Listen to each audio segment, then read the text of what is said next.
खुलुमबाय आसा खालामो गासिबो मोजाङैनो दं दिनै जोंनि हादर भारतनि 78 इंडिपेंडेंस डे बेनिखायनो नोंथांमोन बयनिसिमबो गाहाम हामलायनायखौ बावहरग्रोबाय We wish you all a very happy 78 Independence Day. दिनै जोंनि बे भिडिअखौ नोंथांमोननिसिम लाबोनायनि जाहोनानो जाहैबाय देग्लायनि 2024 मायथाइयाव बर'नि गोबां सावथुन फैगासिनो दङ आरो बेनि गेजेरावनो जोङो दिनै मोननै सावथुननि बागै एसे फोरमायनो सानदों। गिबियावनो फोरमायनो सानदों गोबाङानो मिथिबायबो जानो हागौ आरो गोबाङानो मिथियाखैबो जानो हागौ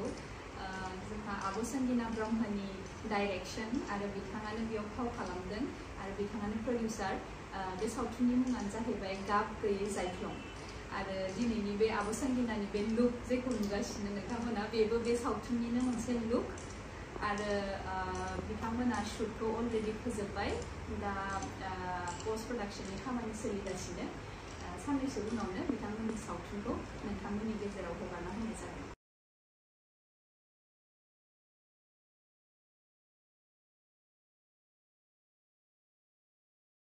आरो नैथियाव फोरमायनो सानदों लेहेर फिल्म प्रडाक्शननि आन्दाराव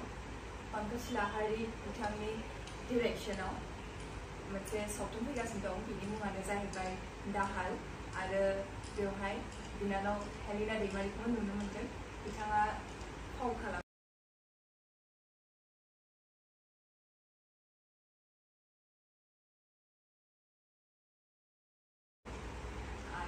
नोंथांमोना जायफोरा दाहालनि टिजार नुवाखै थांनानै लेहेर फिल्म प्रडाक्शननि इउटुब चेनेलाव थांनानै नायहैनो हागोन। जोंनि बे मोननैबो सावथुन गाब गैयै जaiklong आरो दाहाल